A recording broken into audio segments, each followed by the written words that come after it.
Hello everyone and welcome back to TowerGate. It is TowerGate Day number 1144. Thursday, May the 28th, 2020. Thank you so much for tuning in. Okay, let's go ahead and get to the news of the day. Well, I guess most of you have heard by now that Lindsey Graham's hearings are going to begin on July the 3rd. July the 3rd. And the very first witness, we are being told, is going to be Rodentstein. Rodentstein. One of my favorites. Now, what we don't know is exactly how this format's going to be, who's going to be asking the questions, and how long they're going to have. Because if it were me, I would literally I could sit there for probably at least 8 hours just because of the way that these guys answer questions. They never really give you direct answers, so you have to ask them the same thing 9 different ways to get the answer you're trying to get to. And based on that, I could probably spend an entire week of 8-hour days. An entire week of 8-hour days asking Rodentstein questions. So I think one thing that we'll need to learn very quickly is how much time do they have? Because all of these guys are going to filibuster.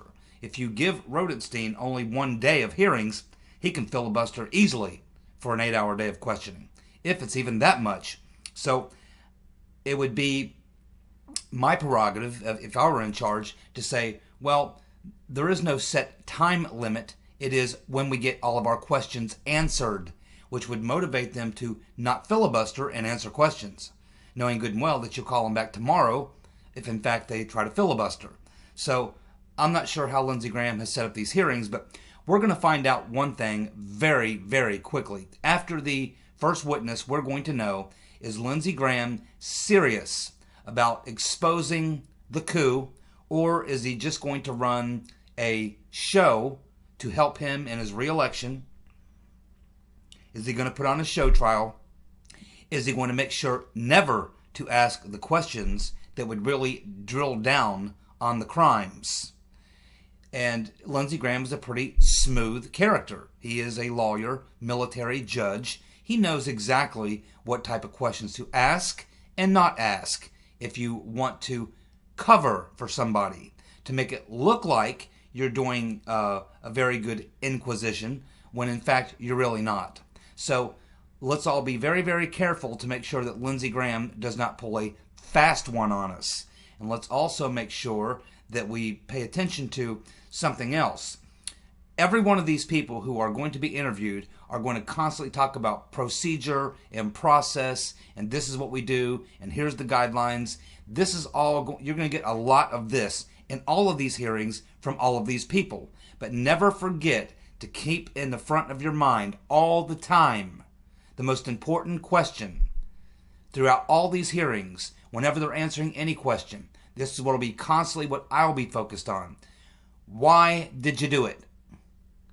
They'll be telling us a lot about what they did and why they followed this process and this and that. But what's important when you're interviewing these witnesses is to find out what was the end motive, what was the end game, what were they ultimately trying to accomplish, what was the end goal, what was the primary objective. That's where we want to get to. That's what all these hearings should reveal. What all of this was about. Now, we all know what it was about, but the witnesses who are going to come forward are not going to want to tell us that. They're going to lie in any way they can without actually perjuring themselves. And they'll use every trick in the book. They'll all have lawyers there. They'll use a lot of, well, I can't comment on that. That's classified. They'll use, oh, I was following that procedure. Oh, I don't know. I was just following this order. They're going to give you a lot of this type of stuff. And if you're one of the people asking the questions, you don't want to get, played around by all these witnesses with all this kind of stuff. Ultimately, what you want to know about the question that you answer to, or that you ask to these individuals, is ultimately, for each question, you want to know what was the motive, what was the objective, why did you do what you did? And it should always be tied back to wasn't it to do harm to the Trump campaign or to the Trump administration or something like that? Because that's what it was all about, and we know it. These guys are very slick on both sides. The people asking the questions are slicksters. The people answering the questions are slicksters. They're all lawyers, or they're all being advised by lawyers. And we have to be very careful when Lindsey Graham puts on his show, which is largely about his re-election. That's why he waited to this point in time, because he is up for re-election. He's got a opponent who's raising a lot of money. He's in a state where, it's a fairly divided state. It still leans Republican, but on a bad day, Lindsey Graham could lose that seat to a Democrat, and we don't want to lose the seat to a Democrat. I wish Lindsey Graham. I wish it was someone else besides Lindsey Graham, the Republican, but he's what we got. Okay, it's Lindsey Graham or a Democrat. That's our choice. And as much as I am not a fan of Lindsey Graham, he's still better than a Democrat. Okay, so, but he is a slick character, and he is going to try to manipulate us. I can tell you that right now. This in his mind, what's going through his mind is how good is he going to look to help him in his re-election. This is totally about FaceTime for him, being head of the Senate Judiciary Committee, running these hearings. He's going to be very, very careful, and it's a political exercise to Lindsey Graham. To us, it's about let's get to the bottom of the truth. That's not what this is about for Lindsey Graham. For Lindsey Graham, this is a political exercise that's all about his re-election campaign and his re-election bid for 2020. And so keep that in mind. Lindsey Graham's motivations are much different than ours, and he's a slickster. Keep in mind, Rodentstein is also a slickster, and he will likely have attorneys there in the whole 9 yards. But let's never forget, as we're going through this, what we want to know is, why'd you do what you did? What was the point? And I'll be very interested to see. And another thing to be watching very closely for with Rodentstein, of course, is that we might get some indication from his answers as to whether or not he is a cooperating witness. And I have believed for some time that he likely is. I have believed for quite some time that at some point Attorney General Barr called him into his office and said, hey, I've been looking at this thing. It's a fraud. And you're right at the head of it, brother. You've got a lot of problems. Because as soon as this Mueller investigation is over that you're running, I'm going to have my own investigation of the investigation. And it doesn't look good for you, Rod. So just between me and you might want to come clean. In addition to that, you're going to help me put an end to this Mueller investigation, and you're going to back me 100%. And then you're going to come clean. And then we'll give you some cover. So I have reason to believe, and have believed for some time, that Rodentstein is cooperating with Barr and Durham. I don't know how much cooperation or what have you, but the very fact that he was running the Mueller investigation and Barr comes in and puts the kibosh on it pretty quickly, and then watching Rodentstein as he stood behind Barr, over Barr's, looking at Barr, his right shoulder, there's Rodentstein staring into space like this. Expressionless for almost the entire time, while Barr went through his explanation of why there was no obstruction and this and that and the other thing, which we all remember quite well. It almost looked like Rodentstein, to me, looked like he was being held hostage or something. I mean, I could almost picture a guy standing next to him with a gun to his head. Stand here and give Barr your full support and don't bat an eye, sort of thing. He looked like he was a hostage or something. So I've always been skeptical since that day about what exactly went on between Rodentstein and Barr as soon as Barr took over. And so that's something else I'll be watching for very closely in these hearings, is to see if we can figure out from Rodentstein's answers whether or not he is hostile to the current investigation or whether or not he feels he's a cooperating witness to the investigation. That's what we ought to be focused on. and I'll be looking forward to that immensely. Now, it looks like Trump is going to sign an executive order today regarding social media and censorship. Now, at this time, this is all we've really heard about it. No one seems to know specifically what is in this executive order. There's rumors out there, and all we really know is it's an executive order that's going to deal with social media censorship. But we don't have any bullet points of what specifically he is going to do or not do or talk about. So we're all going to find out about this together later today. But as I'm coming to you on Wednesday evening, we have no clue what the bullet points are. We only know that as of today, today being Thursday, that there is going to be an executive order by Trump dealing with social media and censorship.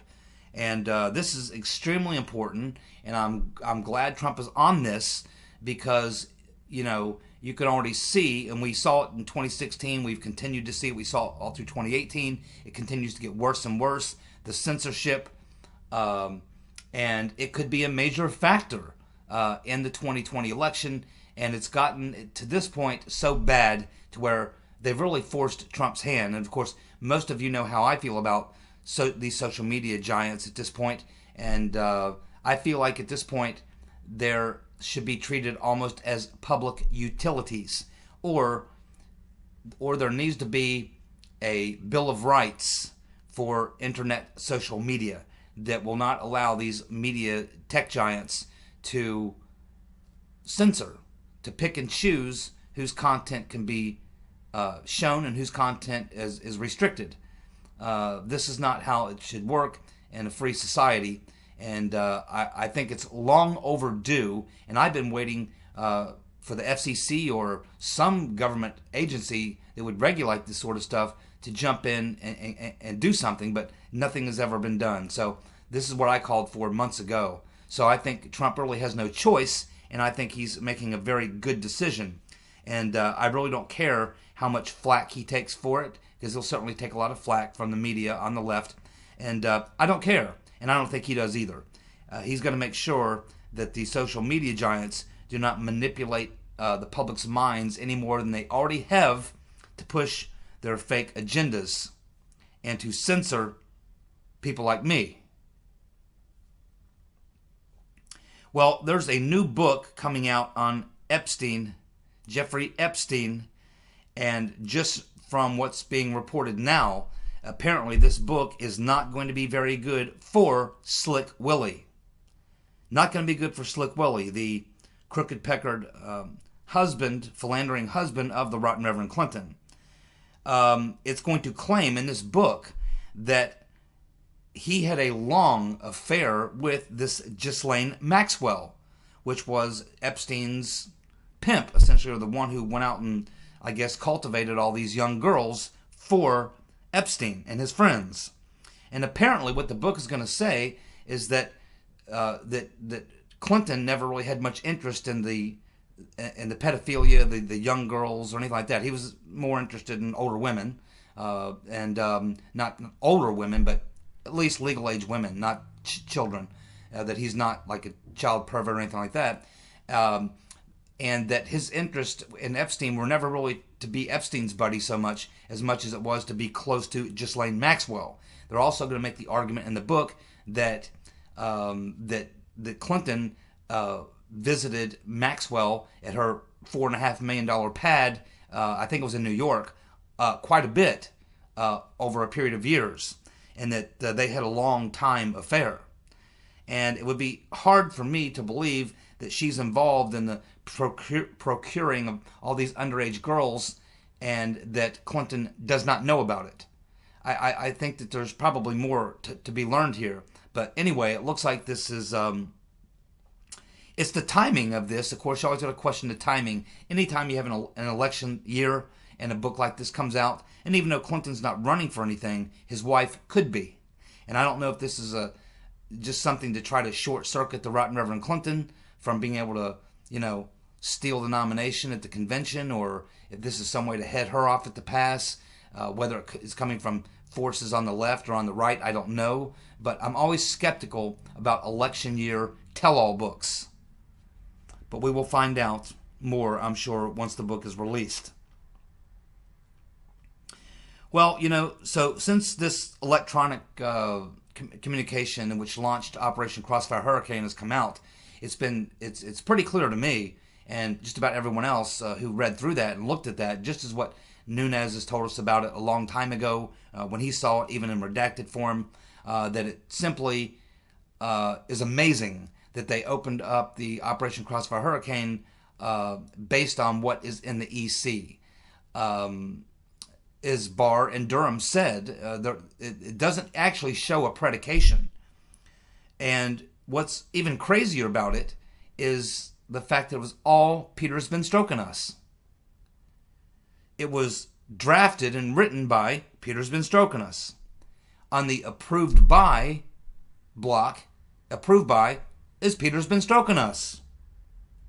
So it was created by Strzok, approved by Strzok, which is not how it's normally done. Normally, it's written by, put together by one person, then it goes to 2 or 3 senior officials who sign off on it. But in this case, Operation Crossfire Hurricane did not. It was created by Strzok, and then he approved of his own, story, essentially, his own document, which is extraordinarily rare. Then the person who he CCs it to, the person who he copies it to, emails it to, himself. And another thing, what he lays out in this electronic communication is essentially a FARA violation. But yet he never makes any case whatsoever for a FARA violation. It's a FARA violation type investigation without any... He doesn't even supply any evidence of a FARA violation. I mean, the whole thing's crazy. The more you read it, and the more, people who know about these things, FBI agents and others who look at it and explain it to you and say, look, here's what these things are, here's what they're supposed to do, here's what they're supposed to say. You're going to open up an investigation. Okay, in this case, he's laying out essentially a violation of the Federal Foreign Agent Registration Act, but yet he never produces a single bit of evidence or even suspicion of evidence of any FARA violation. And it's all based on Downer telling Papadopoulos, or Papadopoulos telling Downer that the Russians have dirt on Hillary, which is based on this misfit telling Papadopoulos. It's a bunch of he said, third-hand information with no sourcing that's verified. And none of that has anything to do with Papadopoulos being an unregistered foreign agent. So none of it makes any sense.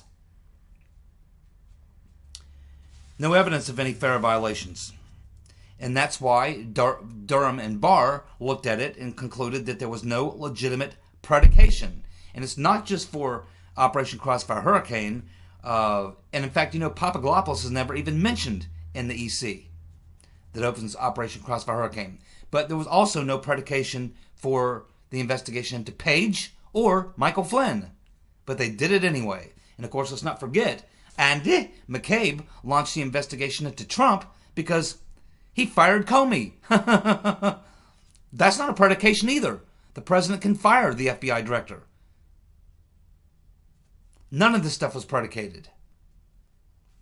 And I believe that the two biggest scapegoats that we are going to see initially, who I'm absolutely certain both of these guys are going to be charged with crimes, and I think that they will be the two guys, if there's people scapegoated in this, and I don't consider these two guys scapegoats, they're guilty as hell, but I'm saying that they're going to be the guys whose heads will be on the chopping block to save people higher up above them. Those two people will certainly be Peter's been stroking us and Andy McCabe. I believe those will be the two primary scapegoats who will, unfortunately for them, have to absorb the majority of the pain that's coming their way. And I think that that's no accident I think that Comey and Brennan and Clapper were smart enough to say, man, we got this guy. Peter's been stroking us. This guy's super cop. This guy will do anything we tell him to do. You know, he thinks he's a super cop. And I think that they took advantage of Peter's been stroking us and the fact that he's got this super cop attitude, and also McCabe's hatred of Flynn and Trump. And I think that they saw that these two guys would be easy to let them do all the dirty work. So the other guys could kind of sit back and go, hey, we were just, following the intelligence where it led, and that's what people below us were telling us, and we were just directing things the way we thought we should. It was really Peter's been stroking us, Andy, that actually had their hands in the actual pie. They're the ones who should have figured all this out. So I do think that McCabe and Strzok are going to be the two primary guys who absorb most of the pain initially, but then they'll start singing like a bird, and we'll see how much evidence that they can produce to take down the guy above them, who are the people who are going to let these guys swing from a rope if that's what needs to happen. So we'll keep our eye on that as well. We're learning also that Trump is going to veto the FISA bill. Apparently, the bill was started in the House, went to the Senate. It had a bunch of things. No, it started in the Senate, went to the House, had a bunch of things put into it, went back to the Senate, and they can't confirm it now because so much stuff was put into it in the House that it won't pass muster in the Senate. Trump doesn't like any of it, and apparently what Trump is saying is he is not going to sign the new FISA bill until the issues regarding how the FISA was abused against him are all settled. So until he sees people held accountable for abusing the system, the FISA system, against him, he is not prepared to sign the new FISA bill. So that's a very interesting turn, and it doesn't surprise me at all. It doesn't surprise me at all. It seems to surprise some other people, though.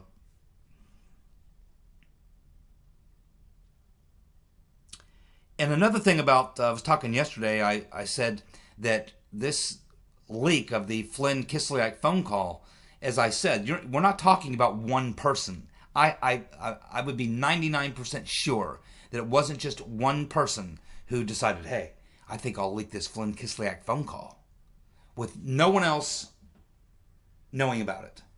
I find that very difficult to believe, because everything that happened around Michael Flynn and this whole setup was a coordinated, systematic, pre-planned effort by multiple people.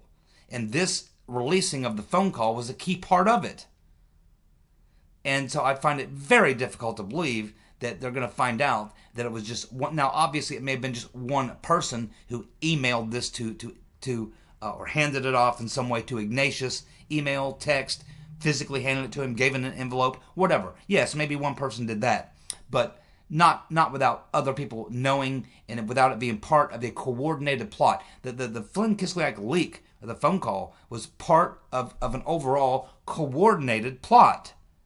And so I'm certain that there were multiple people who were a part of making the decision to leak the Flynn Kislyak phone call, and it was probably just a matter of who do we give it to. And we, of course, know that Ignatius was working, is pretty much a member of the Clinton campaign team. He wasn't officially on the payroll, but he was unofficially working on behalf of the Clinton campaign. And we also know that Ignatius has never, of course, given up the source, but he has said that the person was a senior government official. Now, when a reporter uses the phrase senior government official, he's talking about top tier. In other words, if you're talking FBI, you're talking director or assistant director, deputy director. If you're talking CIA, you're talking head of the CIA. You're talking DNI. You're talking could be this this guy who was Halper's boss over at this DOD Office of Net Assessments. His name was also James Baker. He would have been the top guy over there at that department. It could also have been Ash Carter, who would have been over the DOD office where Halper was working out of. That's another person whose name we cannot forget. but it could have been. It's hard to imagine Comey himself personally doing it. It's even hard to imagine McCabe personally doing it. It's hard to imagine Brennan or himself doing it. Now, Clapper, he's an idiot. And he personally did leak other things. So it's not out of the question to consider Clapper. But senior government official should narrow it down pretty well, don't you think? There's not many senior government officials who had the Flynn-Kislyak phone call. But we do know that it was the FBI, not the CIA, who was doing the monitoring of Kislyak and Flynn's conversations. So I'm thinking when they say senior government official, we're probably referring to FBI, not intelligence. But FBI could have given it to Clapper or someone else, and they could have leaked it. But it's someone senior in the Obama administration, senior government official. Now, the fact they say government official probably means that it wasn't in Obama's cabinet. Probably means it was senior FBI, senior DOD, senior CIA, someone like that. Probably not coming from the State Department or someone like that. That'd be my guess. Interesting thing that there's been a couple stories written the last couple of days. I haven't had a chance to comment on it. But, you know, Papadopoulos' wife and her testimony, Simona Papadopoulos, says that the targeting on her and the pressure on her came after she stated in her testimony that when she started talking about Mifsud having a Clinton connection, him telling her that he was a member of the Clinton Foundation. And when she started talking about Mifsud's connections to Clinton is when the heat came down on her. Something to keep in mind from previous comments I've made about the fact that I believe that when we get to the bottom of this deal, we're going to find that the person who primarily planned, organized, directed, and controlled this entire plot was the Rotten Reverend. Now, Jerry Dunleavy has recently written a story, and it's actually following up on a story by, I think, The Atlantic. And so The Atlantic is a anti-Trump website, and they have been trying to discredit Barr and Durham in the investigation. So to do that, what they want to do is show that there's some kind of a plot between Durham and Barr to discredit the Mueller report. And so they did a FOIA request over at The Atlantic for all of the communications or meetings between Barr and Durham in the year 2019. Now, I don't know if they got transcripts of conversations. I doubt they got that. But they did get the schedule and the schedule for all the known meetings between Barr and, or specifically between Durham and Barr and or his team of associates at the DOJ. And they learned from the FOIA request that they did over at The Atlantic that there were 18 meetings in March through October of 2019. March through October of 2019 revealed, from the FOIA request, revealed 18 meetings that are on the record meetings. Meetings that were scheduled and recorded and were able to be returned from a FOIA request. So what's very interesting about these dates is that, keep in mind, Barr was just appointed in February of 2019. And almost immediately after he is appointed and confirmed as the Attorney General, I mean almost immediately, within days, he is already putting together the Durham investigation. The Mueller investigation is still going on. But even before the Mueller investigation is wrapped up, because as we know, once Barr got in there, he immediately began closing down the Mueller investigation. But what we didn't know was that even before that, almost immediately after he was confirmed, he contacted John Durham, and that's when the meetings began.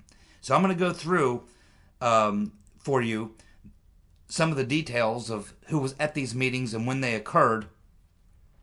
This also discloses quite a few of the names of Barr's inside people who are working with Durham. So we know that key players in Attorney General Barr's office had meetings with Durham. And some of the people who are mentioned here will be Teresa Walton. She is Barr's personal scheduler. She schedules Barr's itinerary. We have Brian Babbitt. He's a very critical player in this, and he is a DOJ lawyer, and since this time during this time period, was serving as Barr's chief of staff. We have this individual, William Levi. He is a legal advisor to Attorney General Barr. We also have attorneys Matt Nichols and David Garretson, as well as Arlene Loughton. And then we also have Attorney General Barr's Deputy Associate AG, who's also Barr's advisor on national security, and his name is Seth Ducharme, Ducharme. So there's another individual too, a DOJ national security lawyer, and that's in Barr's inner circle. His name is Rabbit, last name Rabbitt, Rabbit. Brian. I already said his name, Brian. He is Barr's chief of staff. So these are the key people who are in these meetings on Barr's side, and Durham will come usually alone, but sometimes he's got an individual or two from his Connecticut office, and their names are redacted throughout. So guess what? We find out that on April the 25th, wait a minute. The very first meeting occurred right after Barr, literally 3 days after Barr is sworn in as Attorney General. 3 days later, he meets with Durham. 3 days.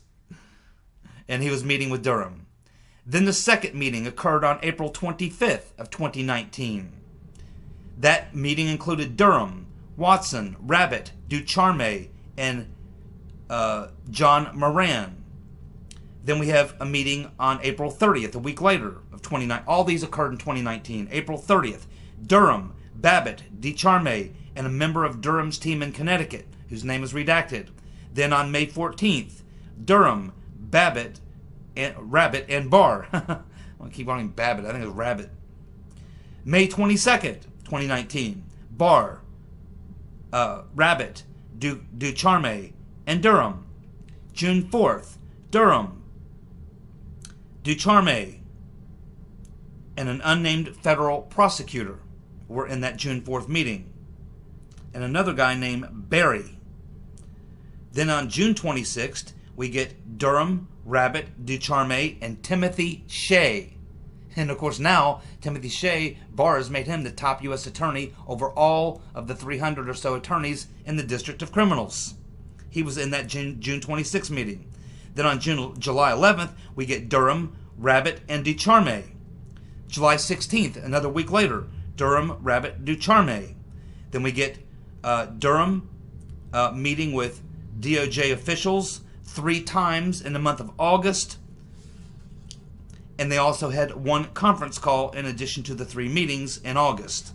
Don't know the dates. But there was a September meeting in Barr's office, 2 meetings in Barr's office in September of 2019, and also another conference call. Then on October 17th, 2019, Durham, Rabbit, Ducharme, and a number of DOJ Justice Management, a number of people from the Justice Management Division. And that's just in 2019. And now we know that Barr and Durham talk almost daily. So it tells you a lot. It tells you that when Barr came in as Attorney General, he hit the ground running. He was already, when he came in, ready to go to do 2 things. Number 1, get the Durham investigation going and bring the Mueller witch hunt to an end. 2 very important facts that we now know. Thank you so much for tuning in. I'll be back tomorrow with more TowerGate. See you. Bye.